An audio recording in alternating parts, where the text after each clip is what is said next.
Kailangan mag-ipon ng maraming tubig habang baha pa. Baka magamit ko to sa tag-init. Huwag natin sayangin ng baha. Kailangan nating mag-ipon ng mag-ipon. Laban lang, Pilipinas! Okay mga kapatid, magandang araw, tanghali o gabi nyo man ito mapanood. Nandito na naman po tayo, gagawa na naman po tayo ng reaksyon at opinyon sa ating mga panonoorin ngayong araw. Pero meron akong intro sa inyo. Babasahin ko na lang galing po ito kay Mr. Real Talker. Yan, Mr. Real Talker, mga kapatid, no? Tandaan nyo po yan, ilalagay ko rin yan sa aking channel. Malamang marami na rin nakakakilala sa inyo yan. Eto mga kapatid, hindi ko alam kung totoo. So magre-react lang tayo dito kay Mr. Real Talker, yung post niya 1 hour ago. No? Eto, question, sabi ng ganun. Siguro, nai-imagine ko to. Ewan ko kung joke na to o talagang sinabi talaga ni Auntie Claire to. No? Ewan ko lang hindi to news. Kumbaga post lang po ito ni Mr. Real Talker. Question, bakit pinapasok ang mga missile sa ating bansa? Ngayon naiisip ko, siguro yung mga taga-Amerika pinapasok yung mga missile dito sa ating bansa. Bakit nga ba? Bakit? Ngayon, ang sagot daw ni Auntie Claire, dito lang hindi ito totoo. Siguro, naniniwala ako na joke lang ito ni Mr. Real Talker. Kasi kung totoo ito, may grabe. Ang sagot ni Auntie Claire doon sa bakit pinapasok ang missile sa ating bansa, ang sabi ni Manang Claire, kasi pro-China ang mga Duterte.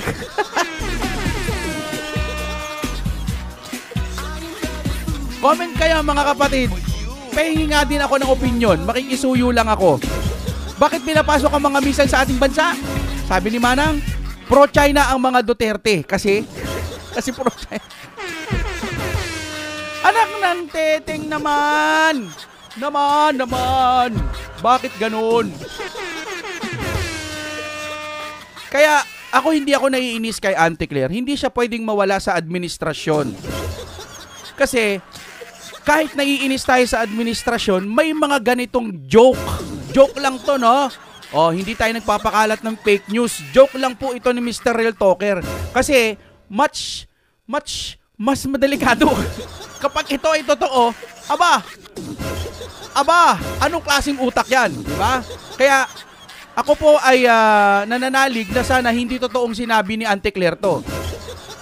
Putik, ang tindi na nito mga kapatid. Ganun nakatindi. Comment po kayo dyan mga kaibigan, ha? Totoo bang ipinost to ni Auntie Claire? Gusto kong malaman kung gaano katotoo. Kaya,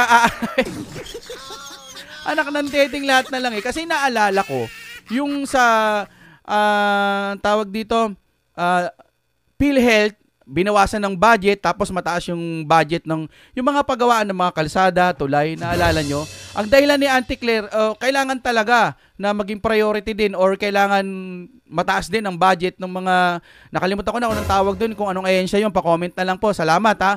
Yung gagawa ng mga tulay. Oo, dapat lang, saan daw dadaan yung ambulansya kapag walang tulay?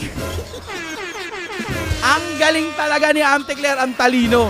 Meron pa isa. Di ba may mga nangyayaring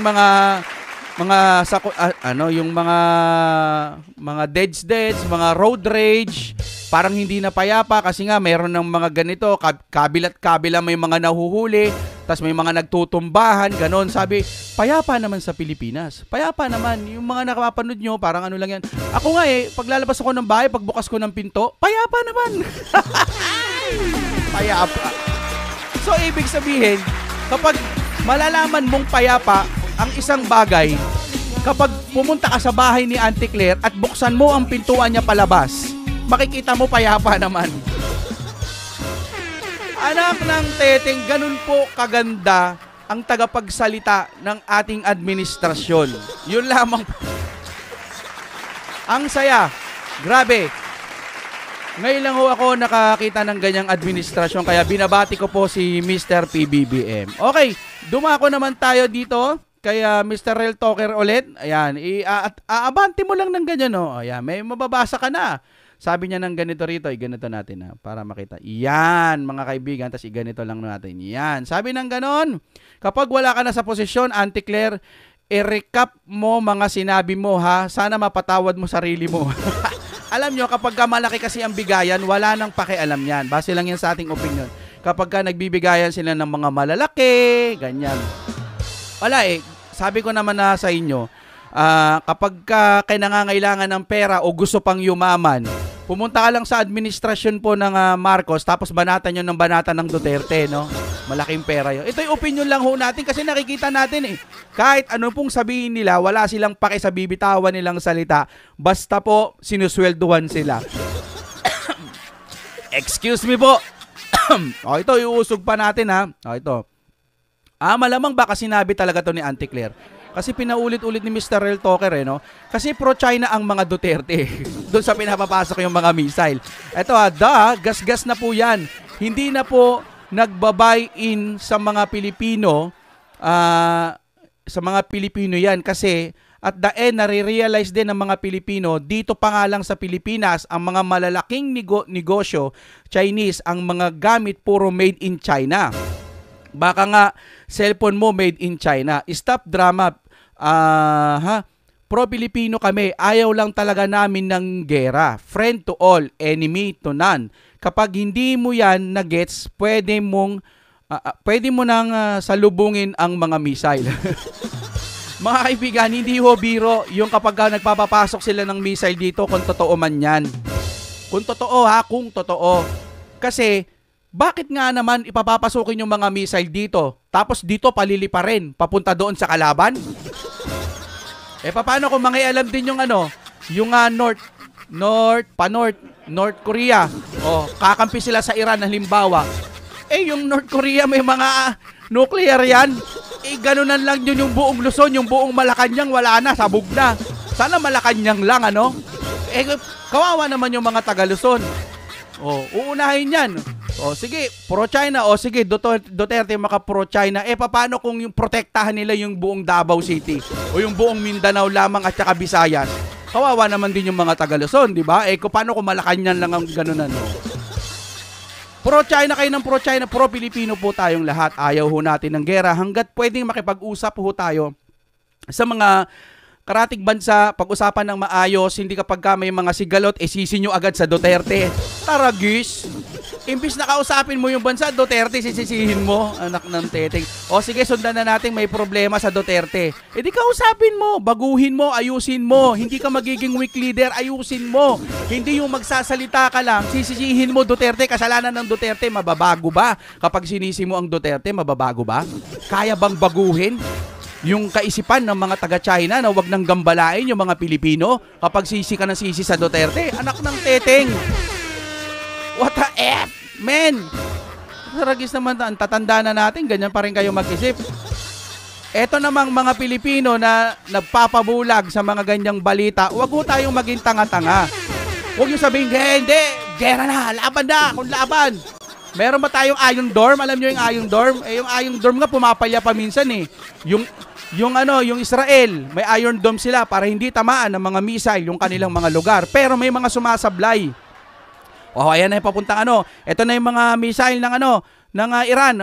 Pag umaganyan, sasalubungin ng ganyan yan para bugum, para doon na mismo sa langit o doon po sa impapawid, doon na po sa sabog. Minsan pumapalya. Hindi tinatamaan, dumidiretso pa rin. Paano kung tinamaan yung Quezon City? Balintawak, etc. At kung ano-ano pa, di kawawa ho tayo. Kaya hanggat kayang kausapin yung mga taga-ibang bansa para wag yung mga gera-gera na yan, wag, hindi po natin kaya. Diyan naman ang Amerika, pwede tayong manalo kasama ng Amerika, pero imposibleng hindi maiiwasan na maaapektuhan po ang ating bansa. Yan po ang ibig sabihin natin sa ganyan. Kaya Auntie Claire, kung ikaw salita ka ng salita dyan ng dahil lamang sa pera, tigilan mo na ho yan. Gumampi ka doon sa tama. Hindi ka bubuhayin ng pera na yan kapag ka nagkaroon ng gera. Okay, simulan na ho natin ang ating panonood, mga kapatid.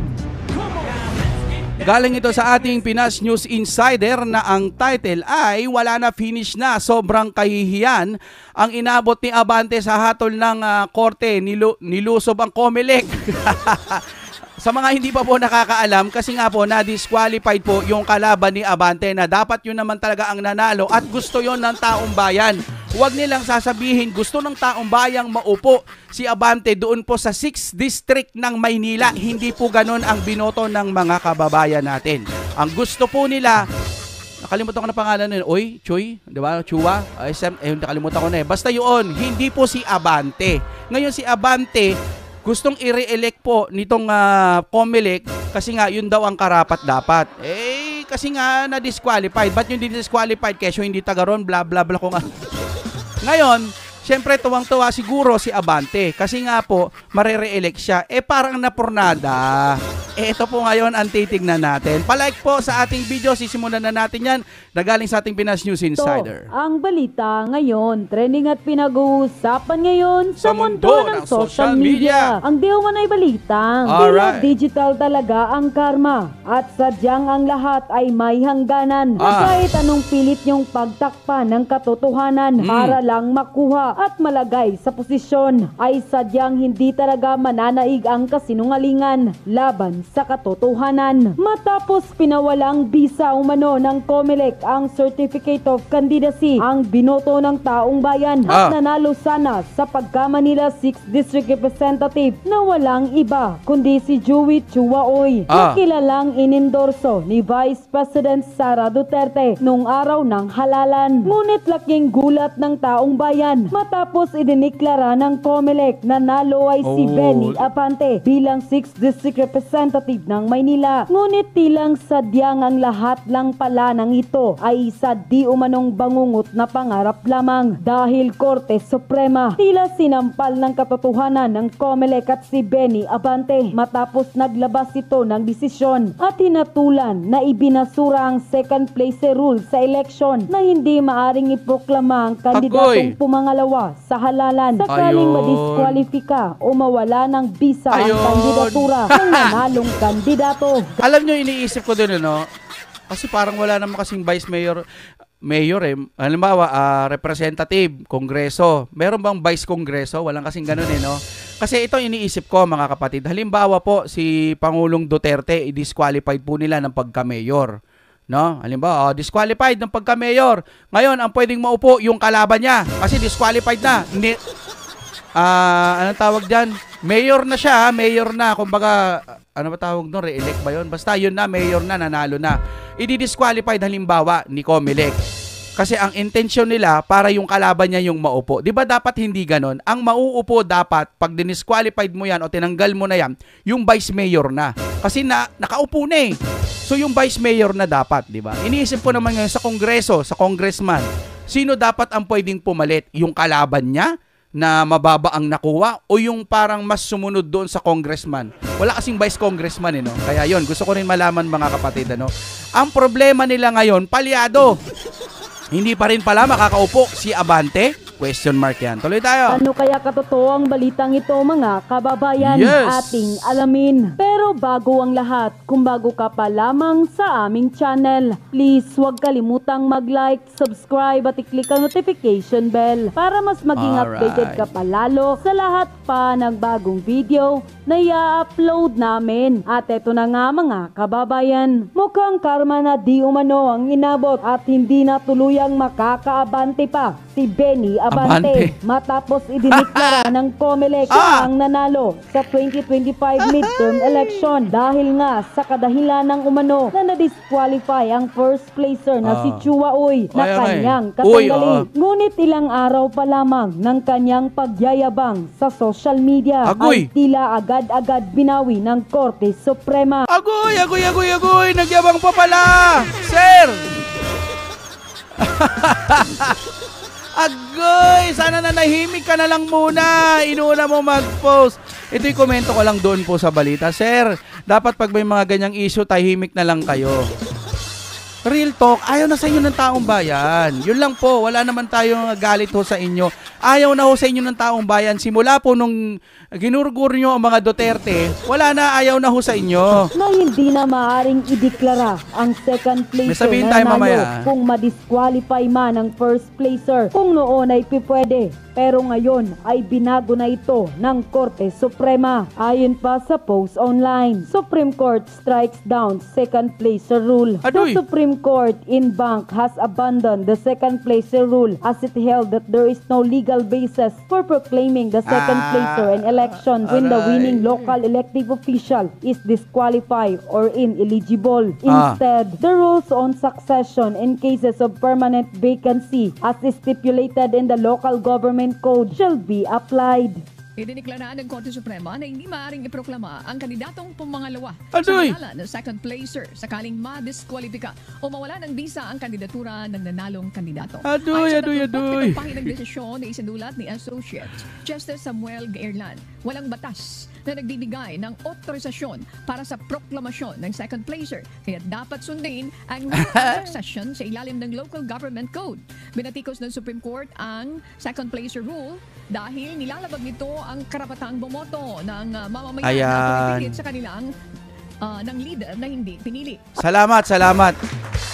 May patas pa pala itong Supreme Court natin. Patas Ayon pa. naman sa pahayag ni Supreme Court Associate Samuel Garland, and I quote, "The second placer rule laid down in Halusos Jr. has no legal basis. No law authorized the proclamation of the second placer in the election in case the candidate who received the most vote is disqualified or turned out to be ineligible. The second placer rule undermines the people's choice in every election. In its repugnant to the people's constitutional right to suffrage, the court cannot impose upon the electorate to accept as their representative the candidate whom they did not choose in the election." Unquote. Kaya tanong tuloy ng taong bayan, papaano na Pastor Benny Abante? Hindi ka pa pala maaring iproklama bilang kongresista sa inyong distrito ng Maynila dahil magiging labag ito sa ating konstitusyon. Dahil galing na mismo sa Korte Suprema ang desisyon at tahasang nagsabi ang Supreme Court Associate Justice. Komento pa ng ilan, mukhang kinarma na ito ngayon at tila napahiya dahil ang aga pa naman daw nitong nag-celebrate ngunit wala pa lang kasiguraduhan. At Adoy!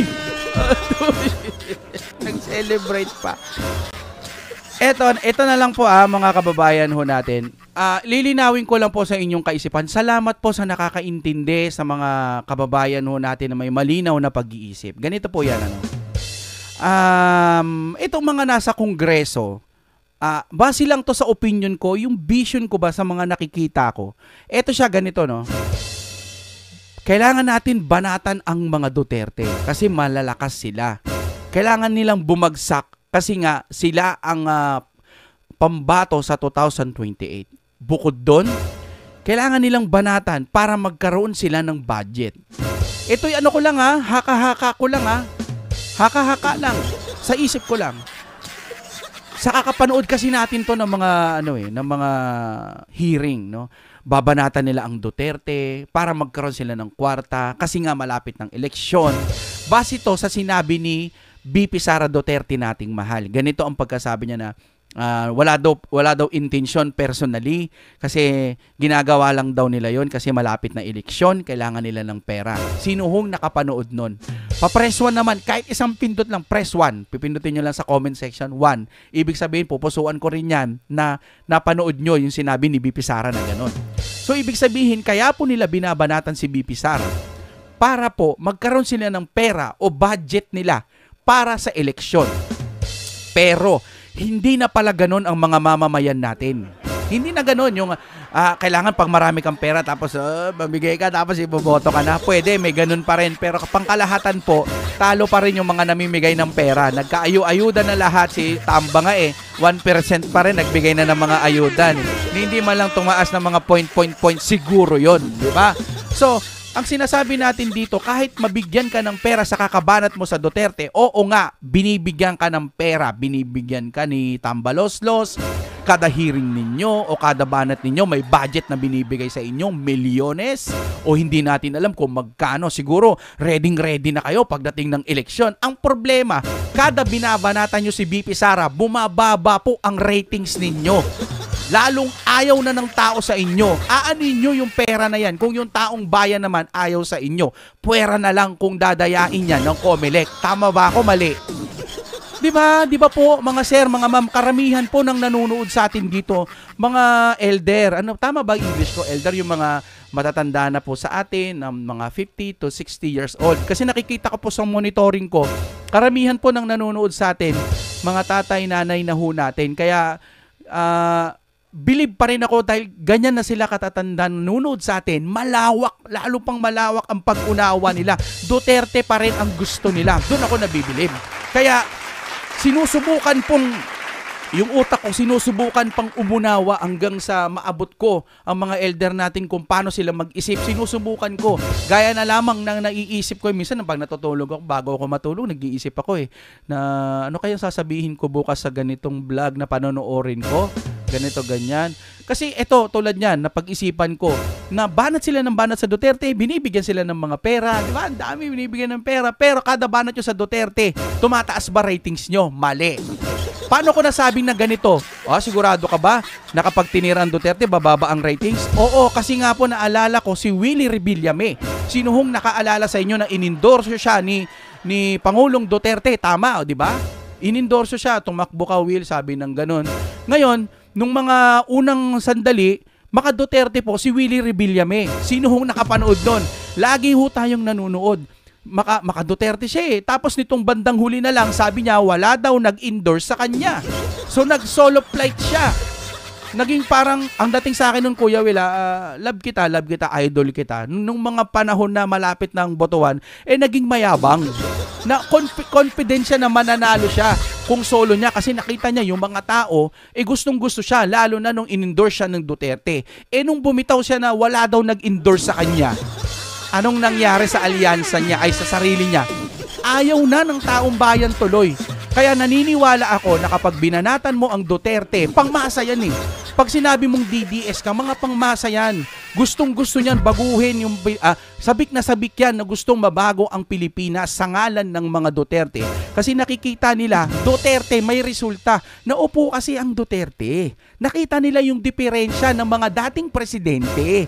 Ngayon, yung presidente natin, kulang na lamang po talpakan ng pangit yung ano ko pero napapaligiran siya ng mga dilaw. Alam mo, si Mr. PBBM, ano to ganito to kampi na kayo ni BP Sara Duterte namin. Bumitaw ka pa, nandudun ka na eh. Pagkakataon nyo nang linisin ang pangalan ninyo, bakit ka pa bumitaw sa Duterte? Nandudun ka na sa magandang sitwasyon, bumitaw ka pa kaya tuloy, mas maraming may ayaw sa'yo, pakiramdam nila na budol-budol ka. Bakit hindi ka makapalag? Bakit hindi ka, umalis kayo. Babalik ako sa Duterte dahil yan ang naging kakampi ko. Hindi mo naisip yon kasi nga, baka nga may ilalabas silang baho mo kaya nananatili kang parang pusa na meow, meow, meow, meow. Ganun-ganun na lang. Na hindi ka makatahol din na parang wala, meow. Hanggang ganun ka na lang kasi nga, baka lang ito'y lahat ng sinasabi ko nasa isip ko lamang opinion ko. Baka kasi may sabihin sila, Duterte ka na ulit? Sige, ipapangalandakan ko, may ebidensya kami na talagang gumagamit ka. Example lang yon, di ba? Kaya siguro hindi siya makapalag. At doon sa mga ayaw sa Duterte, buksan nyo ang budget. Isilipin nyo, wag kayong nakapikit. Silipin nyo rin, kamusta yung mga budget na mas malalaki pa sa 125 million na pinaliwanag na ng COA na ayos naman na itong mga kongreso na to pinag-iinitan kasi nga naghahanap sila ng salapi pang dagdag nila sa pondos dahil sila'y tatakbo, ayan, natalo. Mahalin nyo ang mga Duterte, dun sana kayo kumapit. Pero ang ginawa ninyo, sinayang nyo yung totoong grasya na dapat makakaupo pa kayo. Pero okay na rin, huwag kayong maupo kung mangungurakot lang din naman kayo.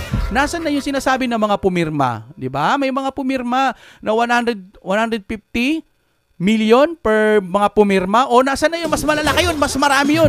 Samantalang pinag-iinitan nyo 125 million na ipaliwanag naman na okay naman na. Bakit yung impeachment binabanatan nyo pa rin sa gitna ng may nagaganap na gera? Ito pa rin ang inaatupag ninyo. Dapat maghanda ang Pilipinas. Ngayon, ibalik natin sa una natin kanina. Bakit may mga pumapasok na missile dito? Hindi ba kayo nababahala? Na baka itong gawing ano to, parang lamesa na para mas malapit silang makaatake papunta doon sa kaalyado ng Iran. Di ba nila naiisip yon? Na baka pwede tayong sumali kasi kaalyansa tayo ng Amerika. Hindi pa kayo nagugulat doon? Ang sagot ni Auntie Claire, tama ba yun? Correct me if I'm wrong. Kung tama man yung sinasabi, baka sana nga biro lang yung sinabi ni Auntie Claire. Kasi, kaya daw may pumapasok ng mga missile kasi ang Duterte daw, pro-China. Mamen, magulos dili kayo, gumising na kayo. Pag nagkaroon ng gera at nadamay ang Pilipinas, kawawa mauuna Luzon. Base lang ho yan sa opinion ko. Eto po, no, palike na lang din sa ating video ha. Eto po, sabi niya, bakit ninyo sinusuportahan si Sara Duterte? Ay nagnakaw ng kaban ng bayan. Yan. Ulitin natin ha, bakit daw natin sinusuportahan si Sara Duterte ay nagnakaw ng kaban ng bayan? Sa madaling salita, pinanood niya yung video ko bago po ito. Ang problema, nung pinanood niya siguro yung video ko, hindi niya tinapos o hindi naman kaya pinakinggan niya yung video ko pero hindi pumasok sa utak niya. Yung pinaliwanag ko patungkol po doon sa confidential fund na talagang hindi pwedeng ilagay ang pangalan. Bukod pa doon, mga kapatid, 125 million, tama ba? Or 120 million something. Yung kino-question nila, kaya ini-impeach nila si BP Sara. 125 million something, di ba? Tama? Ngayon, matanong ko lang, di ba mayroon ding akusasyon sa mga pumirma na binigyan sila ng 150 million? Tapos, sabihin na natin wala tayong ebidensya pa dahil inaakusahan pa lang yung mga yon, pero bakit nagsasalita sila nung panahon ng eleksyon? O kahit bago, after na ata ng eleksyon, di ko alam. Nagsasalita sila na sinasabi nila na kaya lang daw nila ginawa yon para sa taong bayan.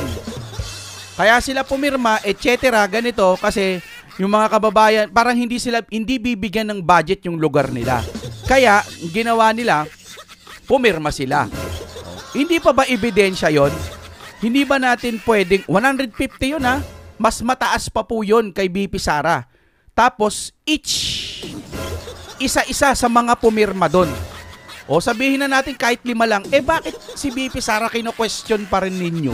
Kahit na sinasabi niya na nga na pinaliwanag niya na, 'di ba? Tapos sabi pa ng COA, wala namang masamang tinapay. Paulit-ulit na ako. Pero patuloy pa rin silang nagsasalita na magnanakaw si BP Sara. Iilan lang naman sila, siguro mga 5, 6. Sabihin mo na hanggang sandaan. Sabihin lang natin pero wala namang ganun dito. 32 million votes laban sa 5 o hanggang 100 taong nagsasalita ng ganyan. Hindi pa sila kinikilabutan na kahit na nagpapaliwanag na si BP Sara, hindi pa rin, sarado pa rin ang utak nila. Mas naniniwala pa rin sila doon sa kabila. Kulang ba sila sa estima? Na 150 million yung bigayan, allegedly. Tapos hindi nila iniimbestigahan. Bukod pa doon, yung mga confidential fund din nila na lumalagpas pa sa 120 million. May billion pa. Ayaw nyo questionin yon? Naman! Wow! Wow!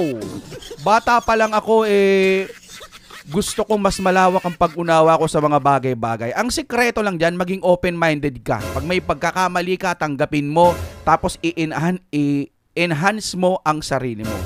Huwag yung nakakulong ka lang doon sa isang paniniwala mo na baka malunod ka, mali na pala yan. Nakakainis lang, no? Kasi nga, ipinaliwanag na natin dito, ganun pala talaga, no? Ilang beses naman nang nangyari to. Kahit magpaliwanag ka, kahit tumambling ka dyan, kahit ilabas mo yung atay balon-balunan mo, kahit yung abdo mo, ilagay mo sa ulo mo, para lang magpaliwanag ng maayos, hindi nila yan papakinggan kasi nga sarado ang utak nila. Ay, simulan na ho natin. Ano bang meron dito? Dumating ang karma. Dapat ito ang ibalita nyo sa bayan. Yan. Gusto nating malaman ito kasi para may nagkakapikunan doon sa kabilang kampo. Gaano yan katotoo? Alamin ho natin. Reaction video at opinion po ito patungkol sa mga lumalabas na video sa politika. Hindi po ako ang source. Okay? Yeah, let's get down to business. Papaalalahanan ko kayo kapag mabagal ang internet ninyo, nandiyan dyan ang fiber ni Juan. Mabilis na internet at ang mura-mura pa, tawagan nyo na. Baka meron na sa lugar ninyo yan, sayang. Shoutout Sir Brents. Okay na, ipi-play na po natin ito. Pero ito ang kwento sa akin. Even si Lisa at si Tamba may kiskisan. Ooh. Nakikinabang. Ay. Hindi halika. Ibig sabihin, mayroong initan na nangyayari. Yan po yung ibig sabihin nun. Sila sa isa't isa. At meron silang common enemy, ang Duterte. Why? Because they have their own ambition. Pero deep inside, alam daw sa loob may kiskisan na tong dalawa. Nakukuha nyo? Ang tanong na lang dito, kailan to puputok? But for sure, ito'y puputok. OMG. Dahil hindi naman pwedeng dalawa silang uupo laas ulo. Okay. Narito ang Balitang Pinoy TV. Nasa description yan. Sir, maraming salamat. Sana minsan comment ka sa amin. Thank you po. Love you. Balitang Magandang Pinoy araw, TV. magandang hapon at magandang gabi sa ating mga kababayan sa iba't ibang panig ng mundong ito, sa Luzon, Visayas, Mindanao, sa mga banateros, banateras worldwide. Shout out po sa inyong lahat. Muli po, nagbabalik Coach Oli. Ito po ang ating magiging topic for today. Tamba, tatakbong presidente sa 2028. Awayang Marcos. Balikan natin yung sinabi ni Miss Abante ba yun o Mrs. Abante. Hindi raw tatakbo. Kapag tumakbo to, papakita natin yung video na sinabi niya na hindi tatakbo itong si Tamba. Wala na. Ba't ka pa tatakbo? 1% na nga wala na nga Tingin ng mga tao sa'yo, wala na. Hindi ka nga pwedeng manalo. Kung kukuha ka ng boto, wala. Basura lang. Mauuwi ka lang sa Kumunoy o tinatawag na inodors, doon ka lang hindi pwede dahil nga mas mataas pa yung undecided kaysa doon po sa porsyento ng mga boboto sa'yo. 1%! Anak ng teteng. At Tamba, pilit tinatago pero hindi na maitago. I-discuss po natin yan. Meron po akong nabalitaan galing mismo sa loob. Kayo po ang manggusga kung ito po ay may katotohanan. Pero ito ay matindi. Ito Awayang Marcos at Tamba. Mamaya po pag-usapan natin. Okay. Pero bago po mangyari ang mga ganyang klaseng usapan, ulitin lang po natin mga kababayan. Baka naman... Di ba trinaydor ni BBM si Sara? Pero nagpakita ng maganda yan, harap-harapan. Yung pala, di umano, itong si Lisa, ayaw naman talaga si Duterte, dati pang binabanatan ng patalikod. Ang bumabanat kay Duterte patalikod si Lisa, Si Duterte hindi niya babanatang nakatalikod to nakakadiri. Hindi niya hindi niya si BP Sara harap-harapan kung lumaban. Talagang sasapuling ka niya. Magmumukha pang pabiktim yung mga umaaway sa kanya. Ganong kalakas si BP Sara. Biruin mo, pinagtutulungan na nga nila magpasa hanggang ngayon. 'Di ba? Tulong-tulong na sila. Kasi kung hindi sila magtutulong-tulong, wala ganyan pa rin Hindi nila ito siya, nandito. Tapos ito nga sinasabi ko yung final boss, BP Sara. Ito na yung gusto nilang mangyari, malaglag to. Pero dito pa lang sa lapag, wala na, hindi na kaya. 32 million votes. Sino ba kayo? Umabot ba kayo ng 1 milyon? Kahit hanggang 5 milyon, wala. Hindi nyo kaya ang mga Duterte. Kasi ang Duterte hanggat walang ginagawang masasama, mananatili kayong mahihirapan maghanap ng mga ebidensyang ipupukol nyo sa kanya. Ginagawa nyo ng tanga-tanga yung mga tao Doon sa confidential pan Okay, tuloy tayo. Mababanatan to kasi hindi traidor to si Tatay Digong. Naman. No, yun ang sabi, di umano. Kaya nakikinabang lang sila sa isa't isa. At meron silang common enemy, ang Duterte. Why? Yes. Because they have their own ambition. Oo. Pero deep inside, alam daw sa loob, may kiskisa na tong dalawa. Uy. Nakukuha nyo? Uy, Ang tanong na lang dito, kailan to puputok? But for sure, ito'y puputok dahil hindi naman pwedeng dalawa silang uupo laas ulo. Kaya nga nag-aagawan na sila.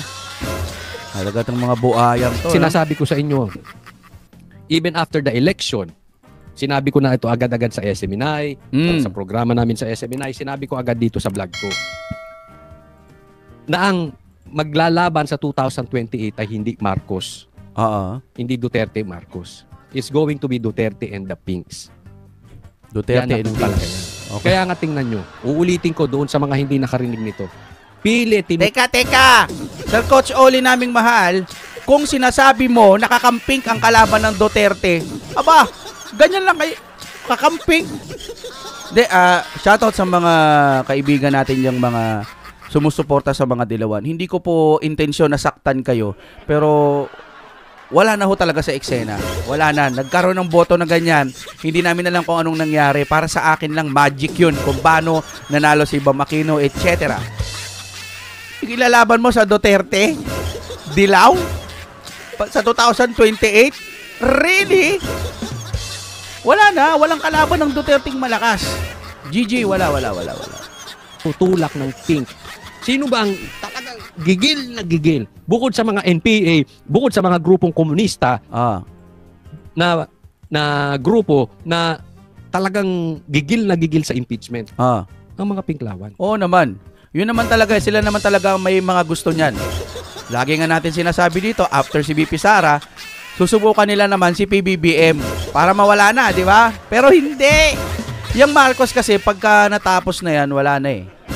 Si Madam Amy Marcos, ewan ko lang, parang kahit kampihan, idol kayo si Robin Padilla, pero kahit kampihan po nila si Madam Amy, okay na po yung pa-senator, wala namang problema doon.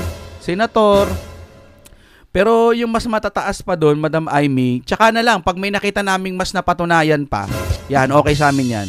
Kasi may panalo ang Pinklawan dyan eh. Pag natuloy ang impeachment, magigirian ng dalawa. Marcos Duterte. That's for sure. Okay. Pag naipit ang Duterte, naipit si BP Sara, ilalabas niya ang baho ni Marcos. And I'm sure maraming hawak si BP Sara na baho itong si Marcos. So, lulubog si Marcos. Naman. Kaya gusto ng Pink yan. So, instead na Marcos at Duterte maglalaban sa 2028, ang maglalaban Duterte, Pink. Pero wala naman ng Marcos na malakas eh. Halimbawa, BP Sara, tatakbong presidente. Sino kalaban niya? Amy? Sino pa bang Marcos ang pwedeng malakas-lakas dyan na lalaban po kay BP Sara bilang presidente? Meron ba? Ay, wala akong nakikita. Tulpo? Wala, hindi. Malabo, sino pa ba? Wala talaga eh. Wala akong maiisip. Kayo nga, sige nga. Depende na lang kung magkakaroon ng dayaan, di ba? Possibly Duterte, Tamba, and Bam tandem. Si Bam, wala rin. Hindi talaga sila gusto ng tao. NPA style yung mga taga-kabila kasi eh. Kaya wala yun. Para sa akin, wala. Posible yan. Coach, napaka-imposible naman yan. Wala namang may gusto kay Tamba. Tatandaan po natin. Wala. Ayaw nga ito si Tamba pero nakakuha ng pirma. Oo nga, no? Malakas pera. sumigaw ang pera. Oo. Malakas po sumigaw ang kapangyarihan. Malakas sumigaw ang ano. Tingnan nyo, bagsak na nga si Tamba at si Marcos at trust rating. Pero sinong nakakulong? Si Tatay Digong. Oo nga. So hindi po posible yan. Kung hindi man tumakbo yan si Tamba, may patatakbuhin yan na kaya niyang hawakan sa liig. But the player would be the Dilaw. Sino? Si Risa? Wala yan. Wala akong nakikitang mas malakas. Makakapasok. Kain bubog sila. Hindi nila kayang tapatan ang taga-suporta ng mga Duterte. Biruin mo, nakakulong na si Tatay Digong. Hindi ba iniisip ng ICC yon? Nakakulong pero nanalo pa? Ay, pakawalan na natin to. Mukhang mahal naman to ng masa eh. Dapat ganun. Ang dami naman sumusuporta. Ang daming tao sa bus, bla bla bla. Pero Pinipilit pa rin nila. Akala ko pagka nasa ibang bansa na, International Criminal Court, mga matatalino. Anong nangyari dyan? Ano ba yan? Siguro naman, mas masasarap yung mga pinag-aralan nila dyan, mas matitindi. Napakasimpleng, titignan mo lang, ay mahal ng masa to. Hindi pwede, wag to. Ibalik nyo na lang yan sa Pilipinas. Tinan mo, mahal ng masa, o kung talagang may kasalanan yan, di sana po. Ayaw na ng mga taga Davao yan, pero bakit nanalo pa rin? Doon pa lang, sarap pagkukutungan ng mga no? May intention din kasi sila kung bakit din nila mabitawan ng Duterte na kaso na yan Ewan ko din dito sa Pilipinas, wala daw jurisdiction. Tapos nandun na, may babalik pa ba? Wala di na raw alam kung may babalik pa si Tatay Digong kasi wala naman daw jurisdiction ng ang ICC sa Pilipinas, kaya hindi alam kung may babalik pa. Pucha, naipunta nyo nga dun. Ito ang gobyerno natin ngayon, mga kapatid, kaya dapat po gumising kayo. Huwag kayong tutulad dun sa mga nagko-comment na magnanakaw si BP Sara. Si BP Sara, kurakot, 125 million, inubo sa loob ng ilang araw lang. Ay, boy, naka naman. Samantalang yung mga pumirma, 150 million.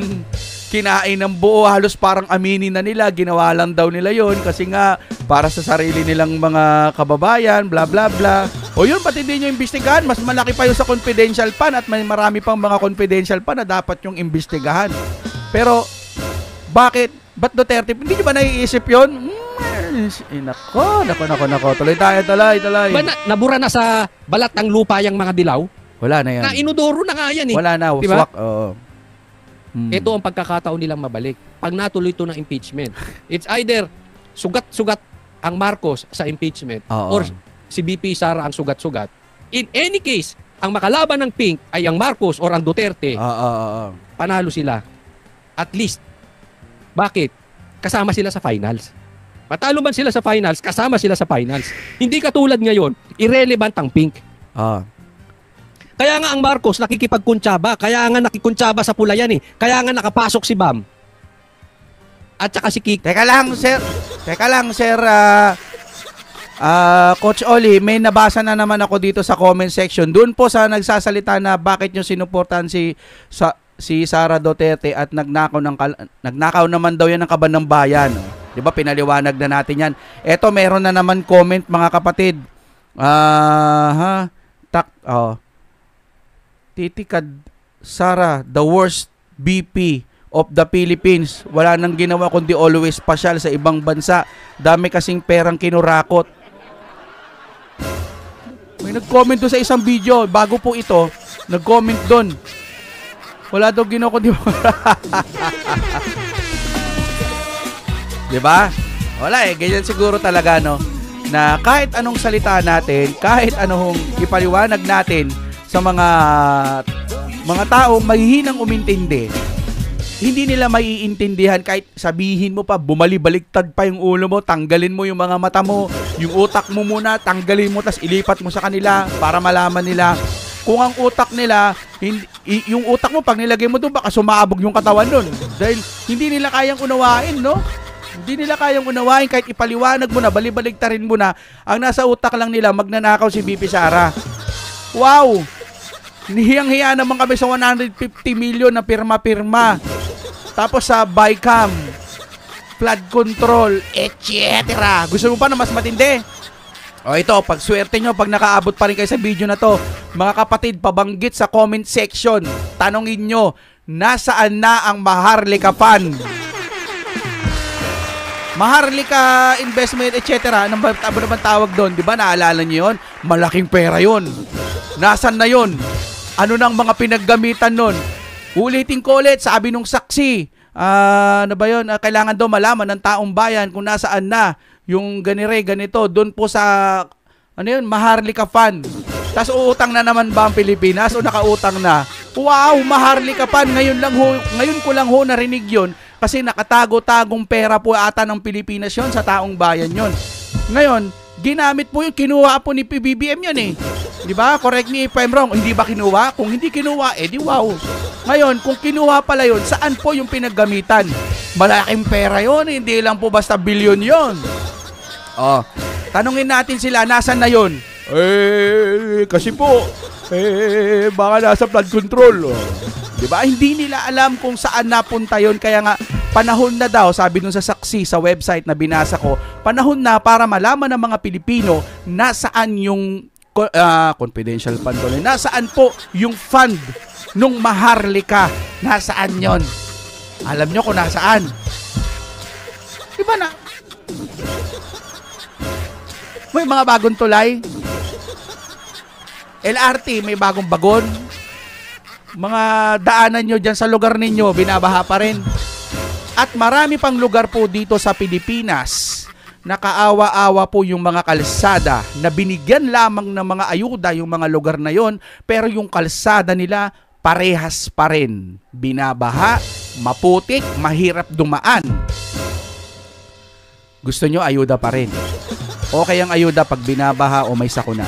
Pero wag laging yun kasi nga hindi aasenso ang ating bansa. Malay mo sa pagbibigay nila ng ayuda, kumakatkong din sila doon. Ngayon nga ang tanong, nasaan ang Maharlika Fund? Diba? At marami pa pong iba dyan.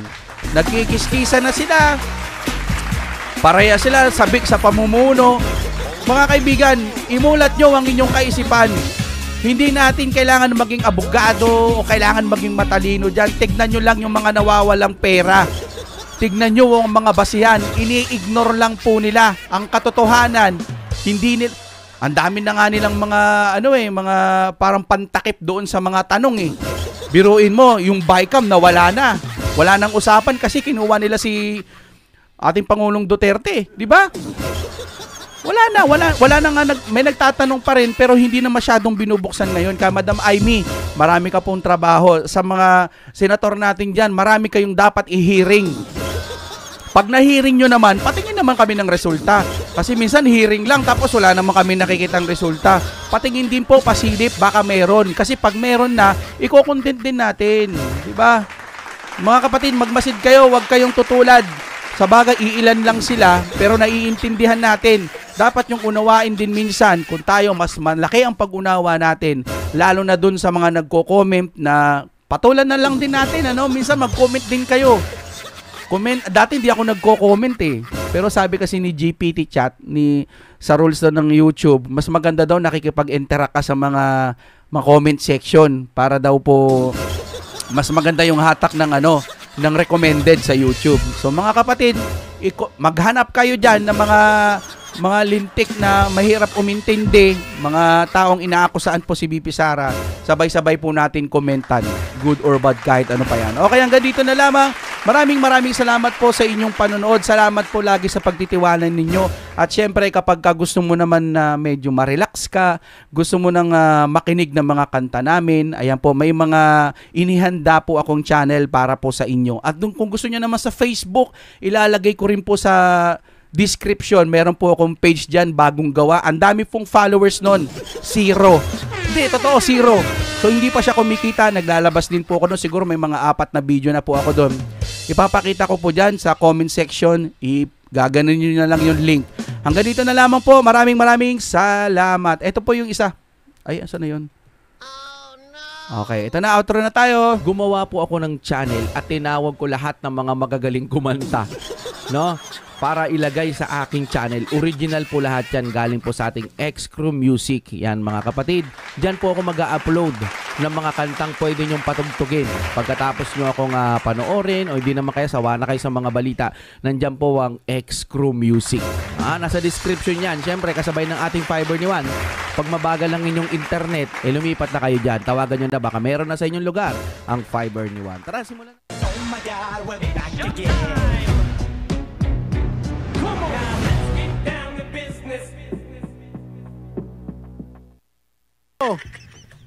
Kasi nga, alam mo, iba ito si BP Sara Duterte, diretsuhan ito. Sige. Kaya sana, nung una pa lang sinasabi ko na tumahimik na, shut the fuck up. Ayaw niyong tumahimik, di ba? Ang kulit nyo ayan, nagsalita na si BP Sara Duterte, napuno na rin si Baste. Nako po! Oh. Pero bago po mangyari ang mga ganyang klaseng usapan, ulitin lang po natin mga kababayan. Nabibitin ako Pa-like and subscribe na rin po kay Sir Banat Bay. Okay, dito tayo banda. Game. Harlika or Joey or si Jazz. Hindi. I'm just giving you facts. Facts tungkol kay Just. Yung sinasabi nilang... Sino yun? Sinasabi ko daw na dinidepensa ko. Hindi. Sinasabi ko, mayaman yung maali. Dahil kilala talaga yan sa Bacolod. Tanong sa Bacolod. Okay. Kilala ang pamilya nila. Hindi pagdepensa yun. Sinasabi ko lang yung facts. Okay. Ngayon, again kasi yung iba naman dyan, hindi, this is about Amy Marcos. Hindi na ito about Amy Marcos. Alam ko si Joey Macam Amy Marcos. Alam ko yan. Kasi di ba kung maaalala nyo, nagdebate pa nga kami niya ng live . Alam ko na noon pa yan. Okay. Given na yan. At the same time, hindi po ako, hindi ako Amy. Kasi baka akala nung iba sinisiraan ko lang si Maharlika. Hindi po. Okay. Wala na akong pakialam sa kanya. Wala akong pakialam sa kanya. Ang gusto lang natin, once and for all, tumahimik na sila. Oh. Nag-aaway sila sa isang bagay na hindi naman dapat nila pinakikialaman dahil may nasisirang samahan. This time, hindi na tayo magpapaligoy-ligoy. Dediretsuhin na po natin. Okay. Dahil naman, grabe po, may breaking news po tayo. Teka. Pinoproteksyonan si Pangulong Duterte doon sa mga Pinklawan, sa mga Tanso, sa mga NPA. Pero dahil sa ginawa ni Maharlika, pinagpepiestahan tuloy ng mga Pinklawan, ng mga NPA, ng mga Tanso, itong mga vlogger na ito. At maging si Pangulong Duterte pinagpepiestahan na rin. Kaya nga, nagsalita na yung dalawang anak. Actually, 3 pala silang nagsalita na. At ititimbang ko sa inyo at sasabihin ko sa inyo kung anong nangyayari sa aking opinyon. Alam nyo sa nakikita ako dito, kinukutuban ako parang mga DDS nag-aaway-away. At yun ang kinukontent tuloy ng mga taga-kabila. Ayan No hate ako sa mga maka-DDS Siyempre tayo sumusuporta rin tayo sa Duterte. Pero ako, love na love ko yung mga sumusuporta sa Duterte, lalo na mga banateros. Shoutout pala kay Kuya Jay Guevara, kasi kasama ho natin yung nagtatanggol dati sa Itbulaga, Kung nagawi lang tayo sa Manila, baka naging magkaibigan kami niyan, Tapos, kung ano man ang mga magkakaiba ng pananaw, sana hindi na humantong sa pag-aaway. Kasi ako may mga kaibigan din akong mga vlogger na taga-kabila, tinuturing ko silang kaibigan. Taga-kabila, pinagtatanggol po nila si PBBM. Pero kahit kailan, hindi ko sila inawa, hindi ko sila sinabi ng mga pangit na words. Magkakaiba lang kasi tayo ng paniniwala Pero kapag talagang ayaw mo sa Duterte, ang paniniwala ko lang gunggong ka. O kaya mangmang ka, tanga-tanga ka, ganyan. Pero sa sariling pananaw ng mga iba, baka hindi ka ganon. Sa pananaw ko lang, sa pagkakaroon ng issue dito po sa mga Duterte. Kasi sinusuportahan po natin ng Duterte. Pero sa personal na buhay, hindi naman magkakaaway. Pero dito sa mga to, base kay Sir Banat Bay, mukhang nagkakaroon ng away yung mga DDS na pinagpipiestahan tuloy ng mga taga-kabila. Sige nga. Ulitin ko wala po akong gustong siraan, wala po akong pinapanigan, wala po. Ang akin lang, tumahimik na kayo dahil tinamaan na ang anak ni Pangulong Duterte. Kaya nga nagsalita na sila. Tumahimik na kayo. Eto, ano ba meron? idediretso ko na sa inyo para yung mga naniniwala pa sa mga maiingay, hindi na kayo gumatong at tumahimik na. Ano bang mga pinag-uusapan nila? Di ba ang ating issue lang naman, si Tatay Digong para makalaya. Tapos, yung mga dilawan at mga kumakampi sa mga administrasyon ngayon, pag sinisiraan nila ang Duterte, pinagtatanggol natin. Di ba? Sinasabi natin, tinutuwid natin yung mga maling paniniwala nila patungkol sa mga Duterte. Bakit? Meron pa ba? Sige nga. Okay. Ipapakita po natin una sa lahat, ipapakita natin kung ano ba talaga ang tunay na nangyayari. Etong mga nakaraan, ang daming sinasabi ni Maharlika tungkol dito sa tinatawag niyang Alpotera. Na alam naman po natin na, I think, ewan ko kung pinangalanan niya, pero alam naman ng lahat kung sino yung tinutukoy, yung po si Jazz. Sino na naman yung Jazz? Sino na naman yung mga yan? Ano ba yan? Kurakot din ba yan sa bansa? Buaya din ba yan? Ano ba yun? Yan ba'y vlogger ng taga-kabila na nagdadadaldal lang tapos pinapuputok? Ano ba yan? Ako mga kapatid ang layunin ko sa channel na ito, ipagtanggol ang mga tapat sa gobyerno. Kasi dati minsan na rin natin na ipagtanggol itong Uniteam. Tapos hanggang sa nakikita natin, ano nang nangyayari? Ba't ganito? Bla bla bla. Pero sa mga vlogger po, wala ho tayong ano dyan eh. Hindi natin, pananaw nila yan. Hindi nyo pwedeng ipilit yung pananaw ng bawat pananaw. Kasi mag-aaway-aaway lang kayo, magkakasamaan kayo ng loob. Ako, mga kapatid, no, kahit birahin man ako, pero sa awa ng Diyos, salamat na rin sa mga kapatid ko, sa mga kahit taga-kabila, kapatid na tinuturing ko mga kaibigan, hindi po kami nagbabanatan, no? So, ibig sabihin, pananaw ko, hindi niya pinipilit yung pananaw ko, hey, mali ang pananaw mo, hindi ganon. Siya rin, hindi ko pinipilit, kahit sino. Kasi nga, kahit kailan, hindi naging tama o mali ang sariling pananaw. Ngayon, dito sa sinasabi ni Sir Banat Bay, ang anuin na lang natin yung mga taga-kabila, wag nyo na lang din i-content yung ganyan. Kasi nga, kaya ko naman din ito na i-content, na iniisip ko, ano kaya meron dito? May isisiwalat na naman? Baka si Madam Aimee na naman ba yung tinutukoy? Kasi sa thumbnail, di ba? So, baka pagkamalan pa ako yung fake news, hindi naman pala fake news, no? Kumbaga, may connection yung Jazz, ayon sa pagkakaintindi ko, na talagang siya ay maka-Aimee. Ano ngayon kung maka-Aimee siya? Si Madam Aimee, maka-Duterte din naman. Humiwalay nga siya sa kapatid niya. Yun lang ang aking sariling pananaw. Kung mali sa pananaw ng iba, wala tayong magagawa. Para sa akin, basta gusto ang Duterte, kakampi ng Duterte, okay ako doon. Yan. Okay ako doon. Yung pong mistisang maganda na laging kasama ni Pangulong Duterte. Aha. Sabi ko nga sa inyo, mistisang maganda na kasama lagi ni Pangulong Duterte. Baka babae niya yon. Wala nang given na ibabaero yan eh. Tatay Digong noon pa, di ba? Pero hindi niya pinababayaan ng Pilipinas. Kaso, minsan binabanatan si Tatay Digong. Yan ba ang ehemplo? Yan ba ang presidente? No, babaero, bla bla bla. O sige, sabihin na natin, mali yon. Dapat wag tularan yon. Pero hindi niya pinabayaan ang ating bansa nung siya'y namumuno. Isipin nyo, kahit ganun na ginawa niya, kahit may pakiskis pa tayo nakikita, di ba? Ewan ko kung newscaster ba yon dati. At mahiling magsalita ng patungkol sa mga babae. Ganun talaga, may mga lalaking sakit ang pambababae. Hindi ko lang maintindihan ba't sila ganyan. Pero hindi naman niya pinabayaan yung kanyang taong bayan, yung Pilipinas. Ginampanan niya yung trabaho niya. Naalala ko nga nung pa-picture-picture, nagbigay siya ng 50,000. Meron yun lumabas po sa Facebook. Oo, lumabas yun. Nakalagay doon magbibigay siya ng 50,000 ata doon po, parang budget ata yun, pumalakpak yung mga tao. Tapos magpipicture sila sa malaking cheque, no? Ayaw ni Pangulong Duterte, wag na. Not in my term, hindi sa panahon ko magagaganyan, magpipicture tapos magbibigay ng pera. Diba, nagbigay ng pera si Pangulong Duterte pang ewan ko kung ayuda yon or budget. 50,000 tapos pipicturean pa. O 50 million pala, sorry. 50 million, no? Pipicturean pa, hindi. Samantalang nung sa kabila, kinumpara nila doon, parang nagmamadali pa sila at excited pa sila na nagpipicture sila PBBM tsaka yung anak niya. Ewan ko kung sino pang kasama doon. Nakita ko lang yun sa Facebook 50 million din yun Tapos nagpipicture sila, parang nagmamadali pa. Samantalang si Tatay Digong ayaw ng ganun.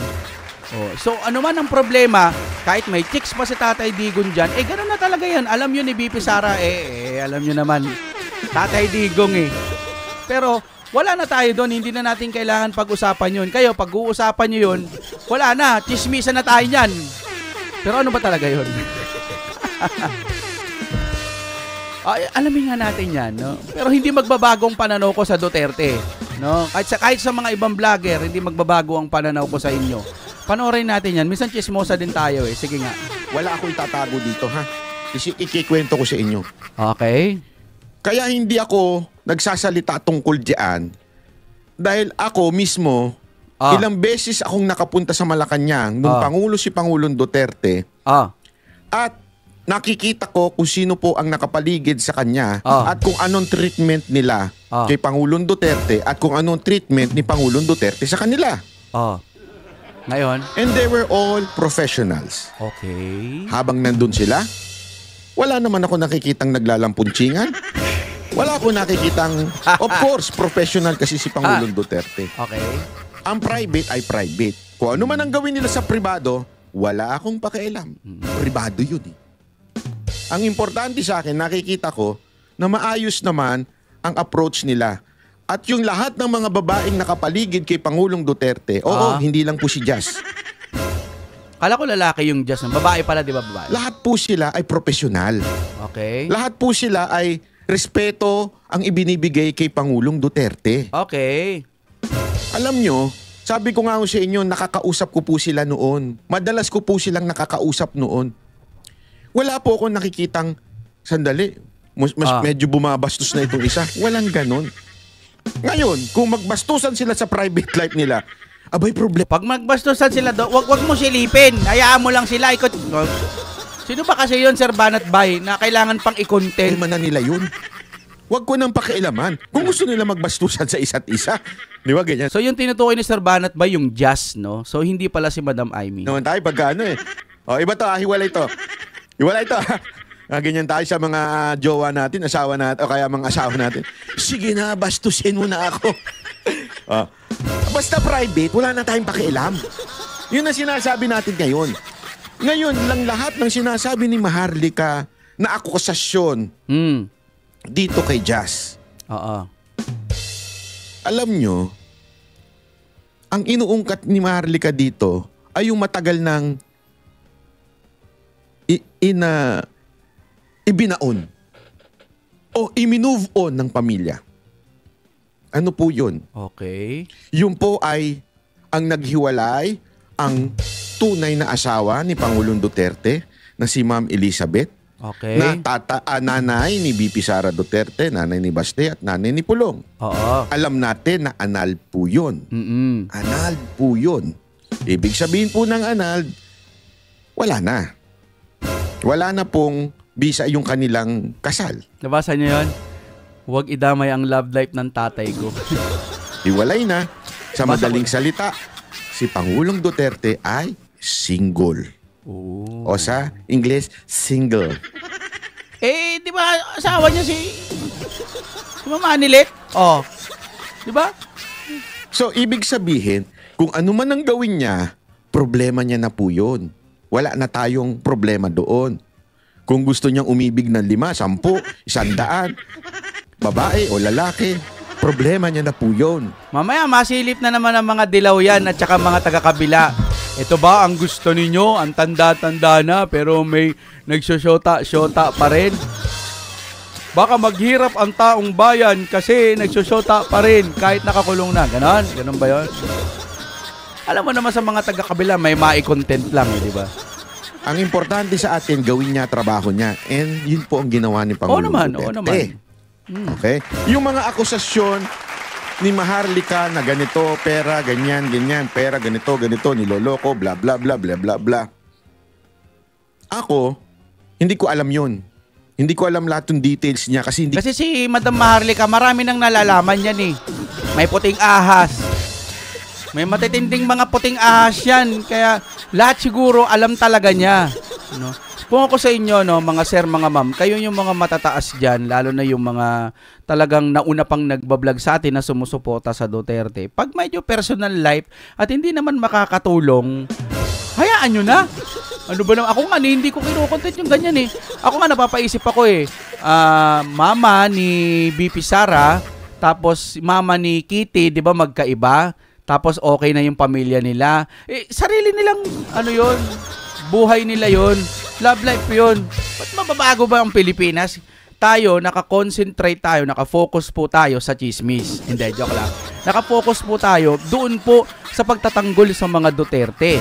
Kung sa love life medyo pumapalya, eh ano ngayon? Hindi naman yan, subok na kasi ang Duterte.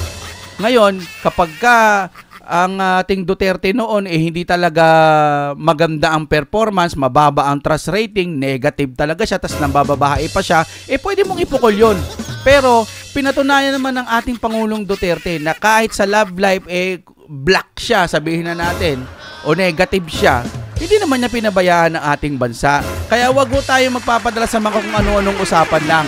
Kung bakit ko naman napindot ito at gusto kong i-reaction video, hindi ko pa kasi talaga napapanood. Ganun po ako mag-reaction video madalas at talagang laging ganon na hindi ko pa napapanood at gusto ko natural reaction yung mga malalaman ko po sa mga balita kagaya po nito. Ngayon, kung ano po yung pinag-uusapan nila sa Duterte, si Madam Marika kasi, ang dami na nalalaman eh. Kaya tuloy pinaghahanap din po kayo eh, no? Yung mga iba pang nalalaman nyo, nag-uumapaw po siguro yan. Pag medyo, hayaan nyo na lang umagos, no? I-filter na lang po natin yung mga mas importante kasi yan, problema po ng pamilya nila yan at hindi po yan makakatulong sa bansa. Ang pinaka dapat pinagtutuunan lang ho natin yung katarungan po sa ginawa ni Tatay Digong kasi si Tatay Digong ho natin maganda ang pamamalakad niya sa ating bansa. Hindi naman po siya nagkulang, nagkaroon lang talaga ng pandemic. 6 years, kulang pa nga yung kung tutusin eh, parang unfinished business.